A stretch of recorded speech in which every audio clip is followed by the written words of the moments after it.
Okay, thanks again to Pete and the Booster Club. Like he said, he and the Booster Club have funded over $8,000 for our program over the last few years.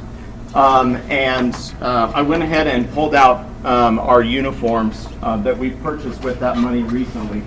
I'm not big on hand-me-downs, and I don't think the guys really like them either. So we purchased new.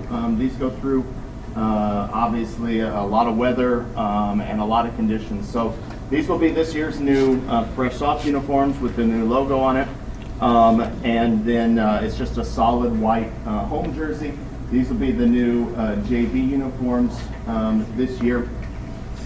We've got enough so that we no longer will have to kind of piecemeal it together and maybe one team. I know Tim's team in the past, sometimes they'll have two different jerseys. They look similar from a distance, but they're two different jerseys. And so in addition to purchasing the varsity ones last year, we went ahead and purchased new fresh soft and JV uniforms. So nobody will be wearing anything that's more than really about a year old, year and a half old. And we're really thankful that the Booster Club is willing to help us out with those kinds of needs. We wouldn't have been able to do it without their help. So again, my name's Corey Brinkmeyer. Thanks again for coming. I'll try and make this relatively short and sweet. All of the information that I'll be sharing tonight will be able to be found on the website. And the website, very simply, is Linn-Marsoccer.com. You saw it earlier. It's been revamped, and hopefully it works well for you, for those of you that have had an opportunity to access it so far. I really just kind of have a few things to touch upon, some expectations, some guidelines, talk a little bit about what's coming up here before too long. First of all, I have expectations. Our coaching staff, our administration has expectations for our players and as well as our fans. Just a couple of kind of key points. And again, all of these things are going to be found in the handbook and on the website. But first of all, if any of you are a new player, this is your first year playing soccer for Linn-Mar High School, and you have not done so, tonight, tomorrow, this weekend, sometime in the near future, go to our website.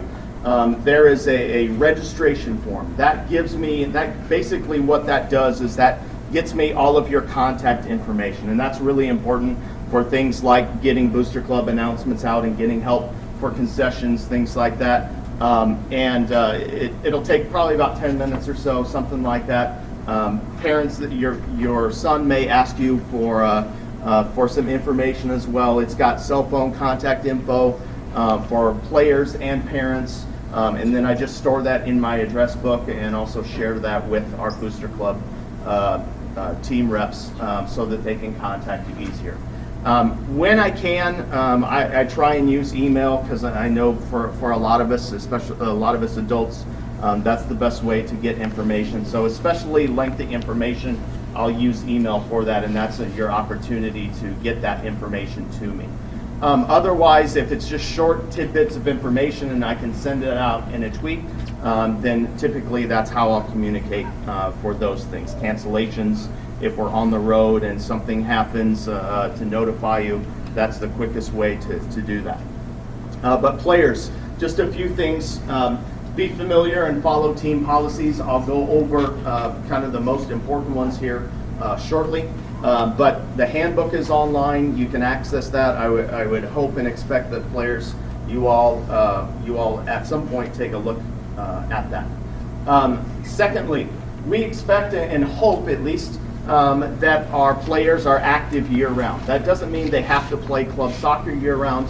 That could be they're playing basketball in the winter, they play football or run cross-country or play baseball or something. But I am really, as much as I love the guys that play club soccer year-round, I am very much a proponent of multi-sport athletes. I think there's a big benefit to players that excel in multiple activities. I think it makes them a more well-rounded athlete and it gives them some unique perspectives. So there's absolutely nothing wrong with that. I just hope that you're active for the majority of the year. Third, we want the players to help sell the program, and I don't mean that from a monetary point of view. I just mean by being proud of being a team member, being telling people that you're part of this program, encouraging your friends and families to come to games and support the team that way. So that's what I mean by help sell the program. And then finally, find and excel in your role on the team. Not everybody's going to be a starter. Right now, we have about 80 student athletes signed up to play soccer this year. That's down. So last year, this time, we were at about 90. Now, I'm not complaining. Don't get me wrong. 80 is a great number, and who knows what we'll end up with 2 months from now. But more importantly, everybody has to find their role on the team. Some players are going to be starters, and they're going to get a lot of minutes. Some players are going to be players that come off the bench and give you a spark. Other players, they're role players. They fill in as needed. They might play multiple positions. Sometimes, what we need more than anything else is we need people not only to be leaders, but also to follow those leaders. So there's all kinds of different roles. Everybody can fit into those roles on the various teams. We do have the 3 teams that I mentioned earlier. The varsity, we try and pull about the top 20 to 25 athletes, 9 through 12. After that, then, our fresh soft team is made up of exactly that, freshmen and sophomores that are not on the varsity team. And then our junior varsity team largely is made of juniors and seniors that also don't make the varsity team.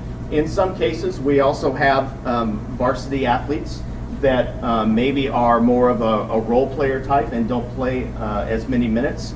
And we have given them the option in the past to also participate in the JV games. So that's something that we try and work out with the athletes to make it as positive of an experience as possible. I would ask players that if they haven't gone to this at some point before the season starts, go to the section on the website that says expectations for players and read through that information.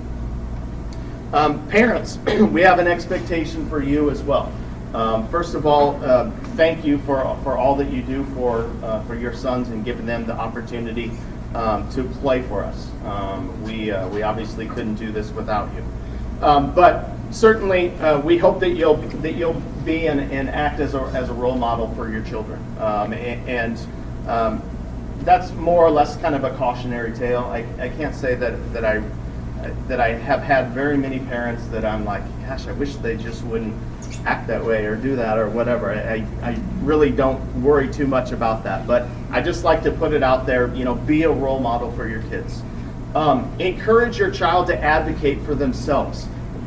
Basically, if they have an issue with the team, if they have an issue with playing time, if they have an issue with something that's going on at practice, please encourage them to come and talk to us. I don't mind talking to parents about issues, but I would really encourage you to encourage them to come and talk to us as part of the maturing process. We also hope that you'll help us sell the program and encourage people to attend our events and support our program. And then get involved when you can. I know everybody has busy schedules, and it doesn't always work out for everybody. But some of the ways that we look forward to working with you as parents, one, through the Booster Club, as Pete mentioned, and Janine, thanks for doing that, I appreciate it. And thanks to Sue and Linda for taking it on this year. Filming games and taking photos are a real simple thing that you may already do anyways, but please be, if you don't mind, please be willing to share that with us. As far as filming games, we have a great setup with the stadium where we have cameras, video cameras, mounted inside the stadium that we film from. You can sit up in the press box and enjoy the game with the heated floors and whatnot on some of those days that are more like outside than they should be. So there's that option. If you can help out and film games, we'll use that then and try and use that as a teaching tool for the players. We also encourage you to take photos at the game. I know that a number of you took and shared photos last year, and we have a separate website that allows you just to upload your photos directly to it. When we get closer to the season, I will share with you or get you a password so that you can do that on your own time when it's convenient for you, and then they're available for anybody to look at, again, if you're willing to do that.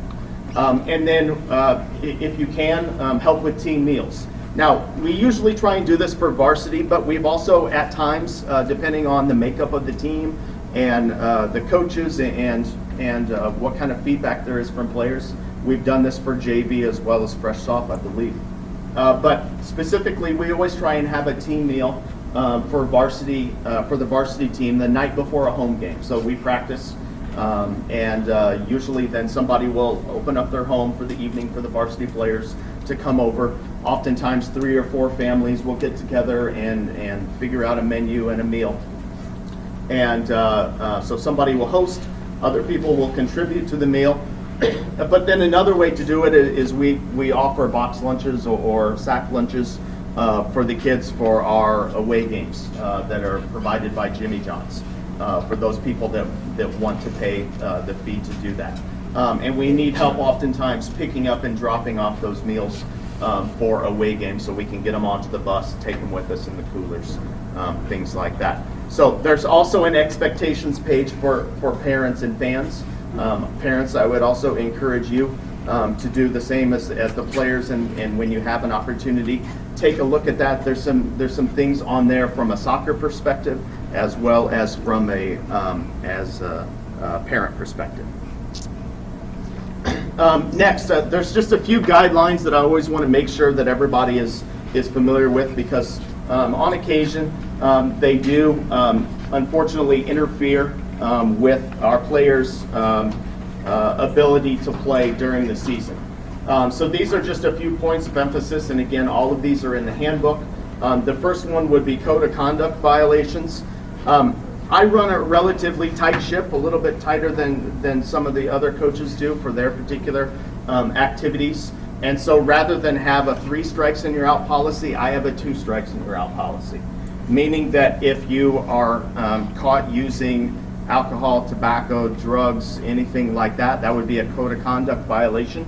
And the penalty is pretty severe, I think, and I did that for a reason. It's half of the season. So if that happens now from March, it's the first half of the season. If it happens during the middle of the season, then we'll adjust accordingly. But we want to curtail that from you guys as students, as far as doing things that you're not supposed to be doing. The second penalty, the 2 strikes and you're out, it's pretty self-explanatory. But if it happens a second time, then although we can't kick you off the team, we basically say there's no more games in your future. Harsh or not, it's worked in most cases to eliminate a lot of problems we had before I started. Secondly, yellow and red card penalties. Those of us that have played soccer long enough know that that sometimes those are deserved and sometimes maybe not so much. And so, we kind of take those on a case-by-case basis. In high school soccer, if you get a yellow card, you're out for the next 10 minutes, next 10 minutes of play, and you can't be substituted in before that 10 minutes is up. If you were to get a red card, you're out for that game plus the next game. If memory serves me right, now if you get a red card, you have to go through a sportsmanship training video and class, and it's laughable, but it's sportsmanship is important, guys. It may not be as much to you, but it is to us. I was thrilled at the end of this season when the sportsmanship ratings came out. I think I tweeted it out or put it on our Facebook page that we were right at the top of our division, right at the top of our conference. there have been years when we've been at the absolute bottom. So I would much rather be at the top, in the top third than in the bottom third. The red card is also, I believe, is the next playing date. So if our next day is a Saturday, you are out. Well, we don't really have that situation too much, but if, say we have a tournament, the next playing date, you are out however many games are on that date. It's not just one game like in normal situations where clubs, you get a red card, you're out that game, the next game. In high school, you're out the next playing date. So if we travel to Iowa City for a tournament, you are out those 3 games, not just one. Right, thank you. We certainly expect that you guys as players that you'll act appropriately and you'll do what you need to do, but also do it wisely. Academic importance is, as a teacher, academic importance is even more important than my role as a coach, I feel. And so we expect students to maintain a C average or better in all of your classes during the 4th quarter. That's basically when our season takes place. I do also put some importance on the 3rd quarter because depending on when our spring break falls, sometimes we start practice before spring break, which is 3rd quarter. So 3rd and 4th quarter are really important for you guys to give yourselves an opportunity to maximize your impact for soccer. If you don't maintain a C or better, we'll start with the 3rd quarter. If you get a D or an F in any of your classes during 3rd quarter, then we're going to sit you for the first 3 games of the season. Okay. If that D or F, if you are not maintaining a C or better in your 4th quarter classes, then basically we encourage you to go and work with the teachers that you need to work with, potentially get a tutor, do what you need to do to be successful, and then hopefully we can get you back on the field. We don't necessarily say that you have to sit out of practice, but we're not going to let you play in any games until those grades are up. And we try and do a couple of grade checks during the season just to kind of, encourage players to make sure that they're not just kind of hanging on by a thread until the end. Okay. Player responsibilities, that varies everything from making sure that all the forms are in and that you're ready to go when practice starts, to making sure that you take care of the jerseys that we give you and that you turn them in and as close to the original form as you got them. That's equipment. We do not allow shirts and skins at practice. We have bibs for that. So players, we expect for you to be clothed at all times, regardless of what anybody else might be doing on any other team. Locker room needs to be kept clean of dirt, mud. We honestly don't use the locker rooms here at school that often. Maybe the guys will change and then come up to practice. But most of the time after practice, most of our athletes, and we would prefer this, be picked up at the location where you're practicing. The practice locations typically for us are either up behind the tennis courts at Excelsior. There's kind of a patch of land, you can call it that, where we practice. And there's a few soccer goals up there. Sometimes we'll practice at the stadium when it's available. Probably in the near future, there's going to be some opportunities to potentially practice down here at Armstrong.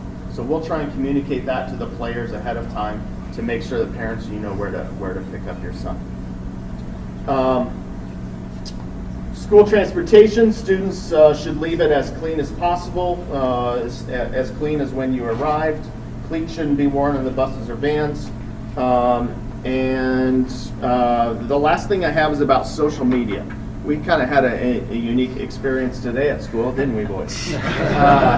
The yearbook wanted to get some photos. We had homeroom today. Wanted to get some photos, and so they encouraged all the homeroom teachers to tell everybody to use Twitter and Instagram to post pictures that they wanted to see in the yearbook. Well, I was curious myself to see what some of those pictures might look like. And let me just say that not all of them were yearbook friendly. So that just basically, it's a good indicator that players, and you already know this, and parents, you probably do too, don't always use social media like you should, and maybe get a little bit carried away with it. So in the grade book, there is kind of a clause about using social media.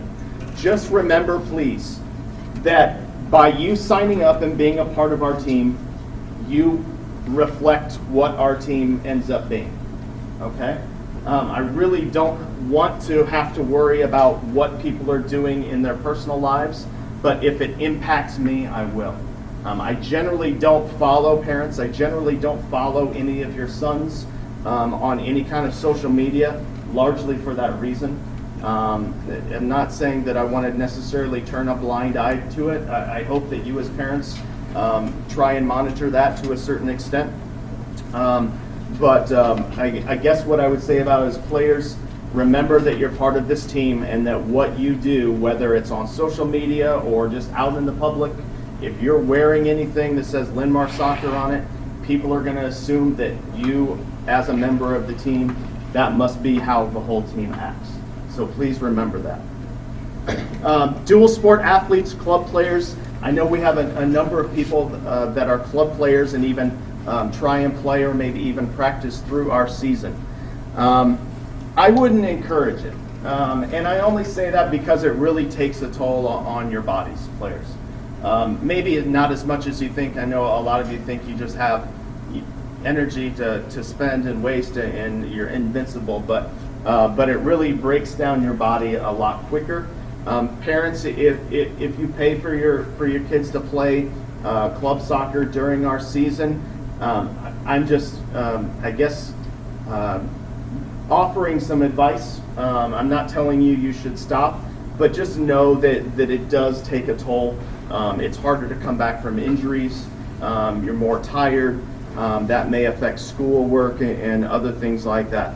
I love the fact that we have guys that want to play that much, but sometimes it can be overboard. If you play baseball on top of soccer, same concept. Run track on top of soccer. The other thing is obviously the conflicts in schedules.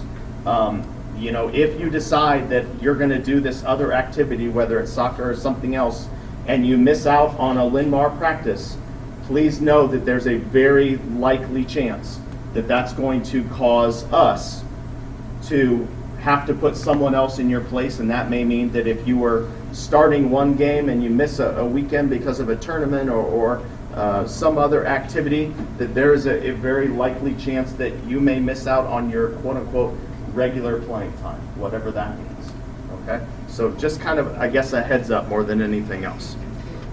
And then the last thing I have about this is dealing with injuries. Injuries, they're going to happen. We know that they're going to happen. It's difficult to avoid them altogether.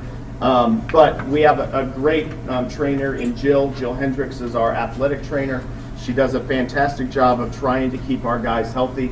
But ultimately, guys, it comes down to you making smart decisions and doing things that are in your best interest in terms of eating right, drinking, whatever you put in your body, stretching after practice, even though maybe we don't have a formal stretching time, stretching after practice, taking time to take care of your body, because when you take care of your body will take care of you.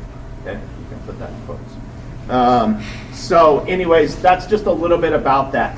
If you decide, parents, if you decide to take your son to see a doctor and they say, Johnny can't practice until the end of next week, and I don't mean Johnny Will. I know you guys call him Johnny Williams. He's over there. Okay, sorry. That was not meant for you. I was just using the name Johnny. Well, here's a name that we don't hear often. Horace. Horace gets hurt and goes to the doctor, and the doctor says you're out for the next week. We cannot let Horace. We cannot let him practice without a doctor's note. He cannot come back. Even if it's after that week, we have to have a note on file. Jill, on the other hand, if somebody gets hurt at practice or in a game or something like that, they can go down, they can see her before practice, in the mornings before school. She does treatments as well. She can get you back to health really quickly, and you don't have to have a doctor's note. So obviously, if it's severe enough that you need to go to a hospital or see a doctor after hours, we completely understand that. But just know that when injuries happen, if the injury is seen by someone other than Jill, we have to have a note prior to that person coming back and being active again. Okay? Any questions about that, about those responsibilities? I don't know if you can read this. I hope maybe you can. It's just kind of a thing with sportsmanship. I feel like I'm kind of going overboard and long-winded, so I'm going to skip through this, not because it's not important, but it's just kind of a plea to have good sportsmanship once again, and from everybody, from players to parents to fans. There have been some pretty ugly situations between fans and sometimes even fans and coaches. So steer clear of that as much as you can. Don't let yourself get involved in that. Required forms are the same as last year. While I don't have everything, all of the records up to date 100% yet, I'm in that process. If you want to check before you leave tonight, I can let you know, here's what you have or here's what you don't have. But currently, the 5 forms that every athlete needs on file before they can participate on the first day of practice: a current physical, medical physical that has to have been done within the last year. And then if it would happen to expire during the season, then you have to renew that. And there's potentially in the middle of the season you may have to sit out some time. The Linn-Mar Code of Conduct, a lot of people fill that out at registration. The medical release card is just a little index card, usually a colored index card. We keep those as coaches with us at all times, at practices and at games, in case something might happen. We've seen stitches, we've seen broken bones. They're inevitable, but those cards are our lifeline in case some type of medical procedure needs to be done, and parents, you're not available, we don't have an insurance card or something like that. We need to know allergies and things like that. So we keep those private. They won't be out in public, but we keep them with us. The concussion form is a form that was instituted, I think, last year or maybe 2 years ago. Basically, just kind of a waiver, basically. And then the last thing they started doing last year is a baseline concussion test.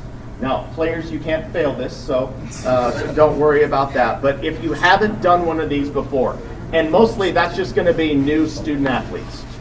If you did one last year, my understanding is you don't have to do another one. But I need to verify that with Jill. I think you only need to do it once.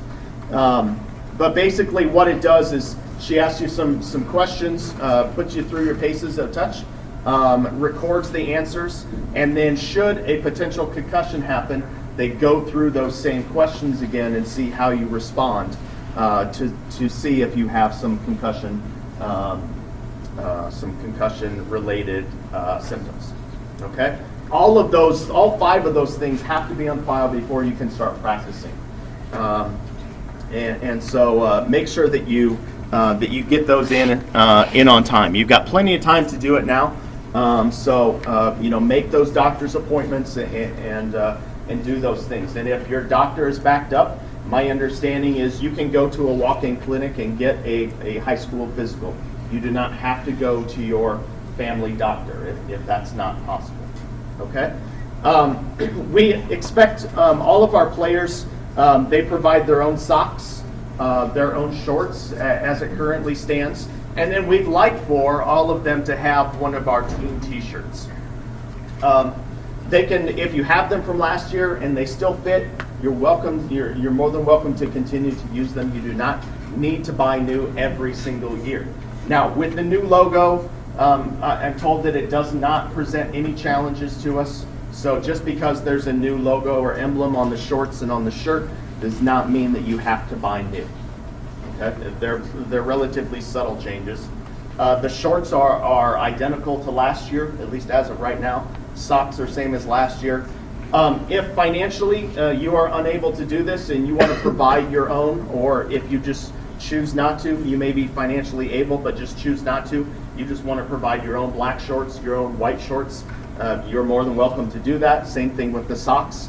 Really, as you can see from the pictures, as long as it's primarily the same dominant color, that's really the most important thing. Most referees don't have too many issues with uniforms. So we provide the jerseys, so that won't be an issue. Okay?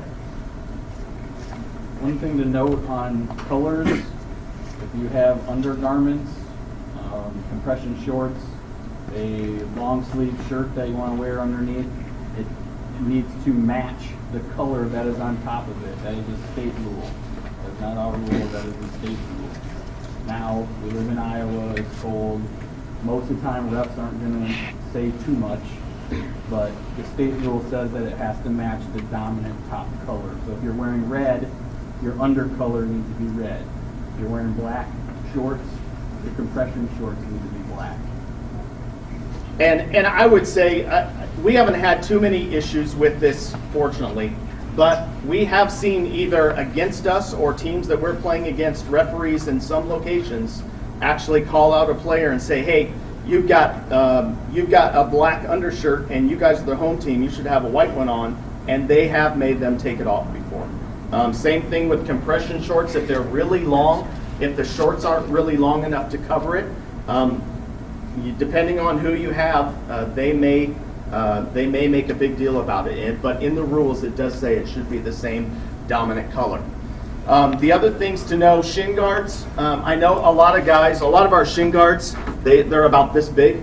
They should be bigger than that, and they're based on your height, believe it or not. So if you are buying new shin guards, or when you're buying new shin guards, it should have a stamp or a tag that looks like that stamp up in the right that meets that federation standard. Once again, some referees check it really close. Others probably could care less. But you can't just buy you're not supposed to just be able to buy the smallest shin guards that they make and stick them right under your kneecap and say, I got shin guards on. They're supposed to fit on your shins. That's why they're called that. As far as shoes go, we are starting to see more and more turf fields, as you probably noticed. And so more and more of our games are going to be on turf fields. With that being said, really there's kind of two real basic forms of shoes: firm ground and soft ground soccer cleats. The firm ground ones are more molded. It's part of the base of the shoe, and I would say 95% of our guys probably already have those, or that's what they're going to buy anyways. But if you're out buying new shoes, I really would suggest buying the soft ground ones, the replaceable ones that usually just have 6 studs. They do not allow them on turf fields, including here at Linn-Mar. And really they're only any good if you're on a really muddy, wet field. It's fine if you have a pair in addition, so you don't have to throw your old ones out or anything like that. But if you're buying new shoes, I would certainly recommend something that has a molded cleat bed on it. Okay. As far as color of shoes, I think I put on the website somewhere that you can pretty much wear whatever style of soccer shoes you want. I know as a former player that our shoes they kind of reflect our personality in many cases, and so there's some wild ones out there, but really any of them are okay as long as they're soccer shoes. They should not have a cleat on the toe. That's about the only thing that I've ever seen, and typically those would be like a baseball or a football shoe anyways. They'd be bulky and heavy, and you probably wouldn't want them. Items for both players and parents and fans will be available on our team web store. You may have read that we're working with another company again. We're just trying to find the best options for you guys. I wasn't very happy with how things went with the vendor that we worked with last year. So we're back to working with a company that's under a new name. but a name that a lot of people are familiar with, Lids Team Sports. Lids, they have some retail stores and some malls that do hats and things like that, but they also have a team division, and they have a lot of Nike apparel in stock for us, and so hopefully everything will go smooth. Because of the new licensing agreements here in the district, we've had a little bit of a snafu. So the web store is not open yet, and it won't be open for probably another week. Probably we're shooting for the 27th, so a week from Monday, and it's only going to be open for about 2 weeks until I put the date on here later. But there's a preview of all of the items. If you go to the seasonal web store page on our website, you can see the items that we requested to put on it. There's stuff specifically for players. There's stuff specifically for parents. We put some coats on there that are lined like fleece lined. So thank you for those of you that chimed in and said, hey, can we get some of these? It is all Nike stuff. That's by choice. But any player can wear any brand that they want. We are not a quote-unquote Nike team other than by choice. There's no sponsorship deals or anything like that, so you're not going to be violating anything like that. But again, because of the new licensing deal with the district, some things have been set back and are not quite ready to go yet. As soon as I know more or something changes, I will get messages sent out to you. So the web store open on the 27th, closed on the 9th of February. Those are typically credit card or debit card purchases. Our meals are going to be provided again by Jimmy John's, and they will be the same as last year. 6 games. We'll provide meals for 6 games, whether that's fresh soft, JV, or varsity. We'll make sure it's 6 games. Oftentimes JV has a little bit a shorter schedule, not as many games. So you might find that if you're a JV player, you might get a meal on a home game night instead of an away game night. But that just depends on the number of games that we have. You can write a check or pay cash to the high school cashier. There's no real immediacy on the meals. That can be paid closer to that date. And if something goes haywire and we need to refund you, I will work with you as best I can. And I think typically the business office and our cashier are pretty good about getting money back to people as needed. So the remaining preseason activities. Coach, do you remember how many sessions we're down to on Tuesday? We have about 14. We only have about 14 Tuesdays and Thursdays left. Okay, so if it hasn't hit you that we're only 2 months away, there's only 14 more days to lift and work on fitness with what we're doing. And let me start that by saying thank you to Coach Lovell. Coach Lovell has a unique set of standards and watch yourself. A unique set of standards and abilities when it comes to the weight room and fitness, and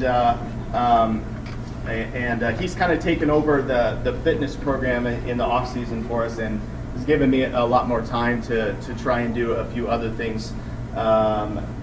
Team-related activities, and so I'm very thankful to Tim. So thanks, partner.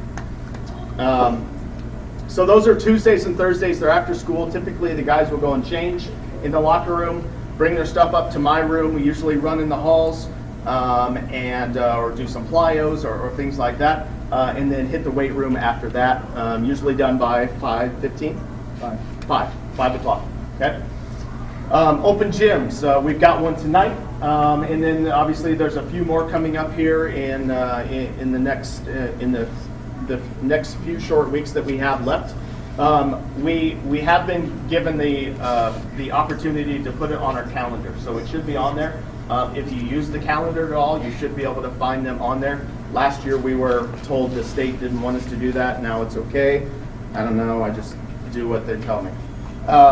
But basically, we play either 5-on-5 or 6-on-6 on some oversized goals that we bring out in the main gym, and then on many of the nights there's also soccer, tennis in the small gym, in the auxiliary gym.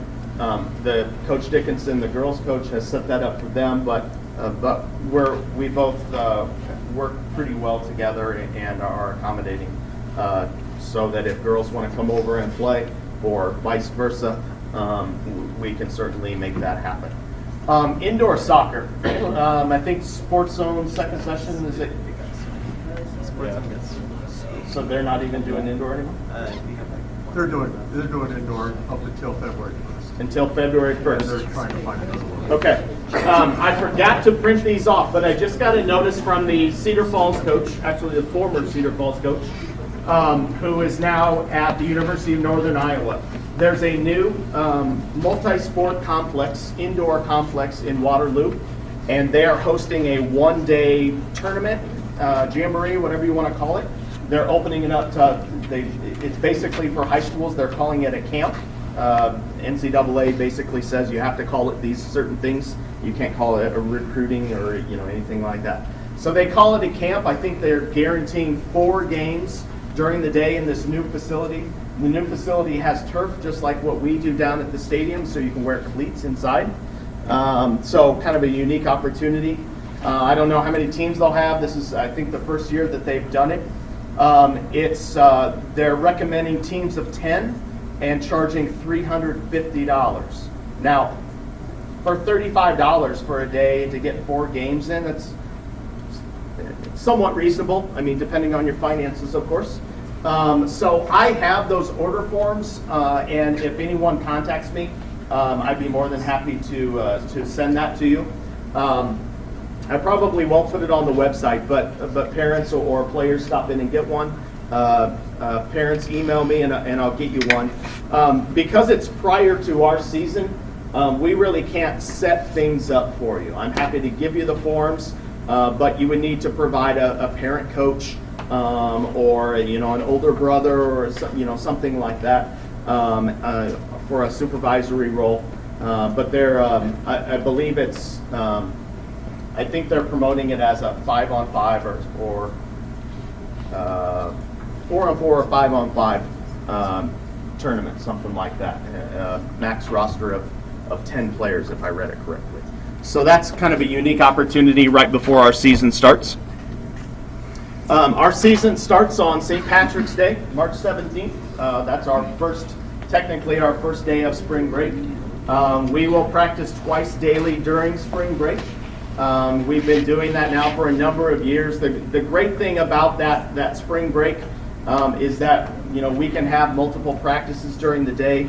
The girls soccer program doesn't start until a week later, and so we typically have the stadium to ourselves, which is unheard of. Once we're back at school, that never happens, and so it's really kind of a unique opportunity.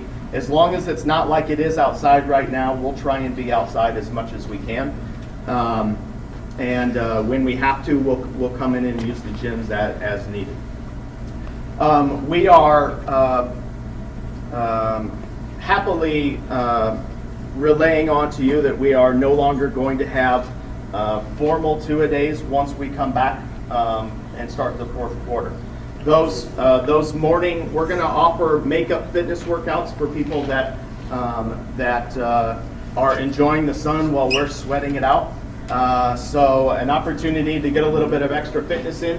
Of course, it's open to anybody, but it's especially for those people that are going to be gone during spring break, that want to prove that they want to be part of the team, that they want to get a little bit of an extra workout in because the beach wasn't quite the workout they thought it was going to be or whatever. So that's during that next week, the 24th through the 28th. We'll do that in the mornings before school. Go through. When you're done with your thought. Okay. We'll do that in the mornings before school, but I don't expect that it'll be any earlier than 6:30, maybe 7, something like that. Half hour, 45-minute, hour workout tops, and get you off to your classes. So we'll probably end up doing that in the gym. And then you can see there our first few games. Just to dovetail off what Coach was talking about, we have our speed, agility, quickness training going on right now. We do have 14 sessions left.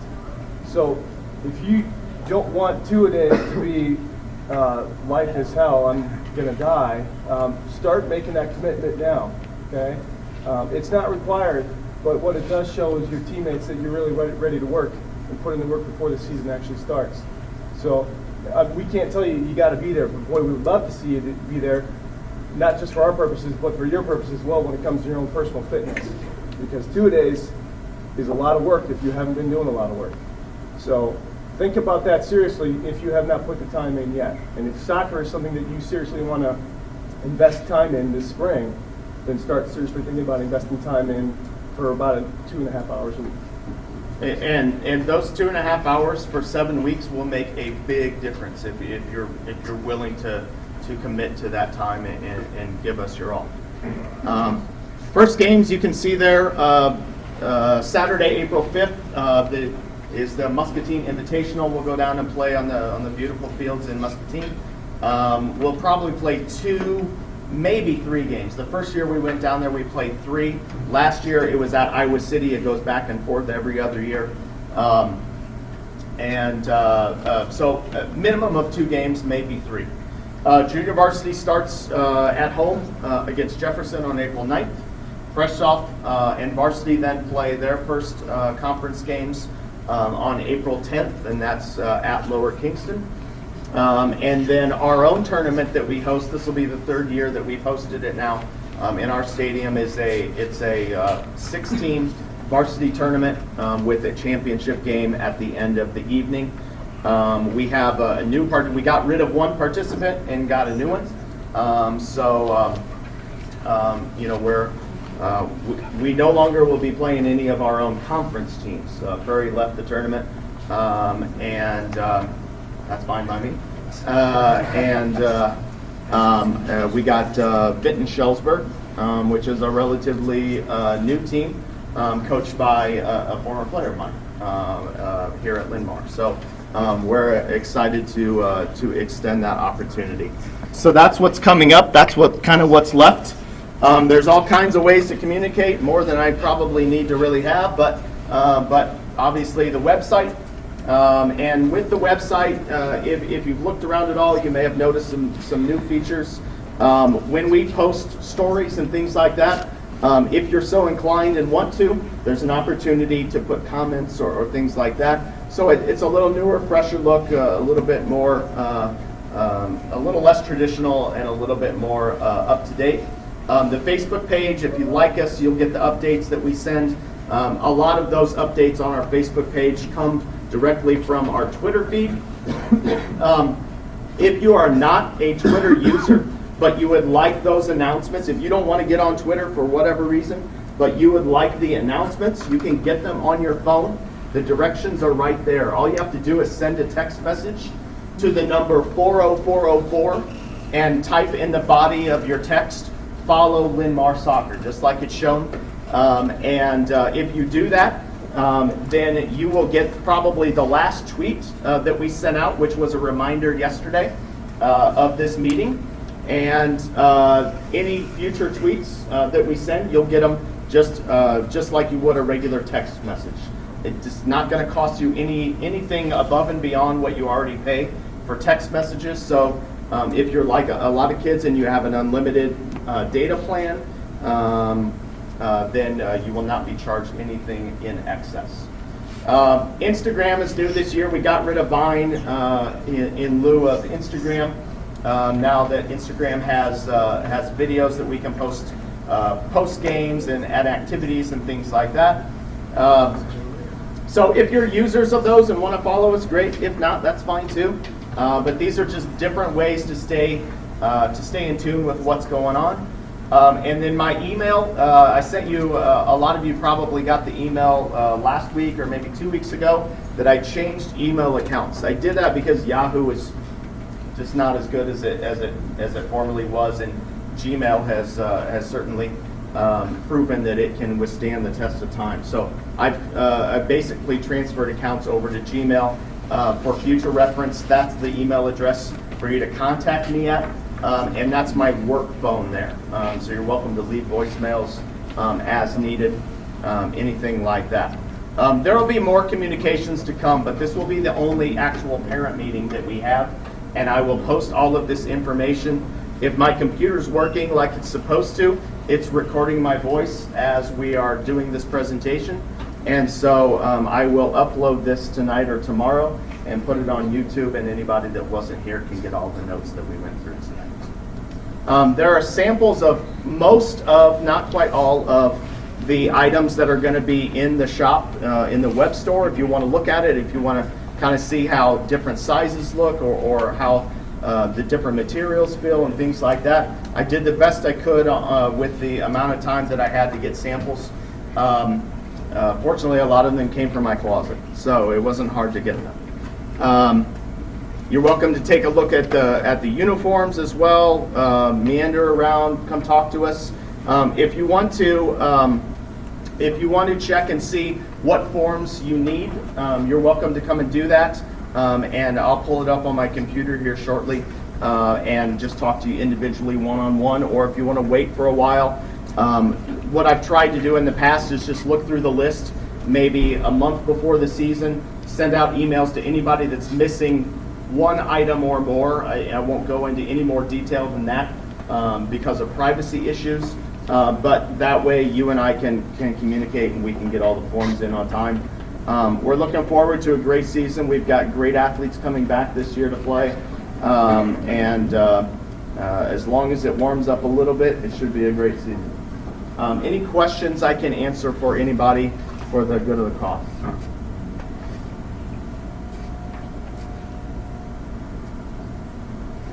All right, well, that's all I've got. Thanks again. Hope everybody's had a great year.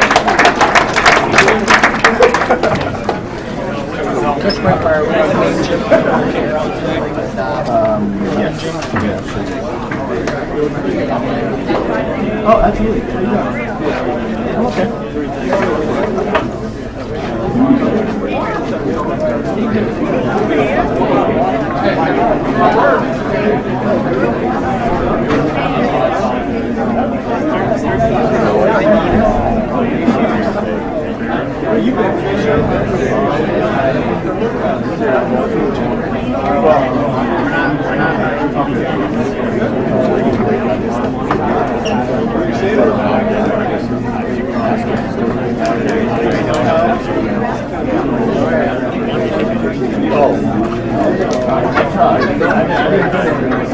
Just go.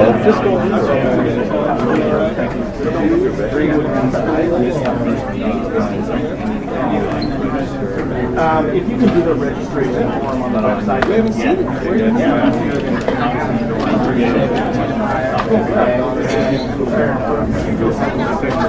Oh, absolutely.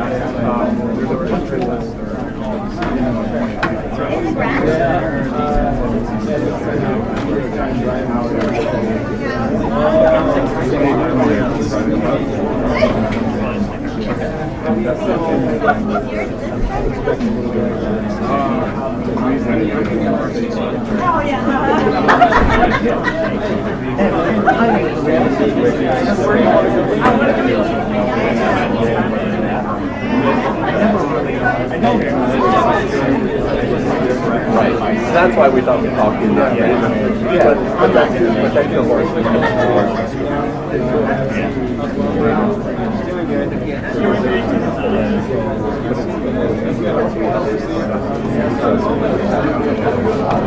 But I'll send you a mail. So you have okay. Yeah.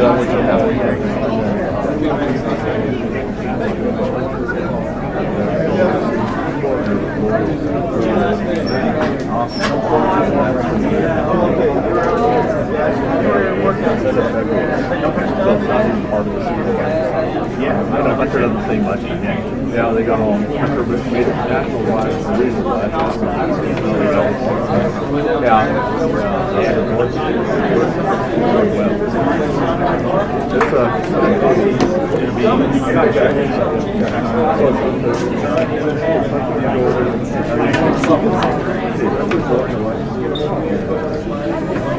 All the other guys you might have right.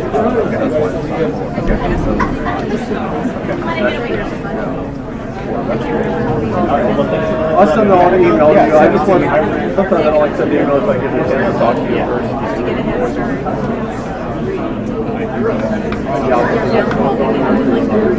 Just so you know, it doesn't interfere with the season. Like you're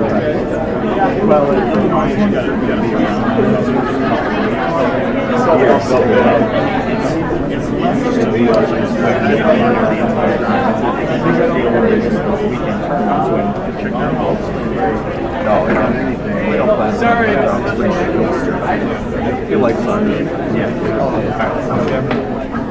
All right. Good to see you. Thank you. It's open gym start like right after 7:30. All right, so can I run? What's up? Be careful. Doug. Yeah. Sure. Right? You bet. I can tell you what they've told me is about all I can do, and I just got this today, so it's pretty recent. I figure a good head start on that is a good thing. Absolutely. It's not the most organized child we have. Let me stop this real quick.